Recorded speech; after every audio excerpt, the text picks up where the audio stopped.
টুলুঙা নাৱেৰে বিপদসংকুল যাত্ৰা যিকোনো মুহূৰ্ততে ঘটিব পাৰে অঘটন তথাপি এনেদৰে যাত্ৰা এওঁলোকৰ থাকোঁতে দলং এখন আছে কিন্তু দলঙেৰে নাযায় কোনো কাৰণ দলঙৰ এটা মূৰ নাই এই দলংখনে ইতিমধ্যে ৰচিছে এটা অভিলেখ কাৰণ 7 বছৰ ধৰি দলংখনৰ নিৰ্মাণ চলিয়েই আছে কিন্তু নিৰ্মাণ শেষ নহয় 26 কোটি 22 লাখ 48 হাজাৰ টকীয়া আৰচিচি দলংখন সম্পূৰ্ণ হ'ব কেতিয়া এই প্ৰশ্ন উত্থাপন কৰিছে সৰ্বসাধাৰণ ৰাইজে কিন্তু আজিলৈকে 7 বছৰত এই 300-400 মিটাৰ এখন দলং এইখন চৰকাৰে বা অশোক সিংৰ গৌতম কনষ্ট্ৰাকশ্যন সম্পূৰ্ণ কৰিব পৰা নাই 3-4জন লেবাৰ দি তেওঁলোকে কাম কাজ কৰে এতিয়া কাম সম্পূৰ্ণৰূপে বন্ধ মুখ্যমন্ত্ৰী মহোদয় এই দলংখন অতি সোনকালে নিৰ্মাণ কৰাৰ ক্ষেত্ৰত গৌতম কনষ্ট্ৰাকশ্যনৰ ওপৰতে ব্যৱস্থা ল'ব লাগে উপায়ন্তৰ জনতা টুলুঙা নাৱেৰে প্ৰতিদিনে হাজাৰ হাজাৰ লোকে এনেদৰেই পাৰ হয় টিপকাই নৈ মানুহৰ লগতে নাৱত দুচকীয়া বাহন মৰণক শৰণ দি অতি বিপদসংকুলভাৱে বছৰ ধৰি এনেদৰেই পাৰ হৈ আছে জাৰুৱা বন্দিহানা অঞ্চলৰ 7খনকৈ পঞ্চায়তৰ ৰাইজে দলঙৰ দাবী আছিল দীৰ্ঘদিনীয়া 7খন পঞ্চায়তৰ জনতাই জনাইছিল দাবী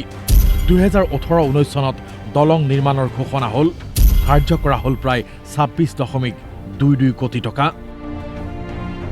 বিলাসীৰ পৰা পূব সমষ্টিৰ প্ৰাক্তন বিজেপি বিধায়ক অশোক কুমাৰ সিংঘিৰ পত্নী মালাকিয়ানাথিন গৌতম কনষ্ট্ৰাকশ্যনে লাভ কৰে এই দলং নিৰ্মাণৰ ঠিকা প্ৰথমে আশাৰ ৰেঙনি অনা দলংখন এতিয়া মাথো উপহাস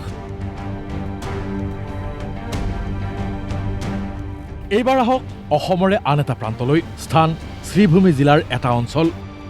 বাহৰ হাকুৰে এইদৰে পাৰ হৈছে এইসকলে ছাত্ৰ ছাত্ৰী মহিলা সকলোৱে এনেদৰে পাৰ হ'ব লাগে নৈ ভয় লাগে কিন্তু কি কৰিব উপায়টো নাই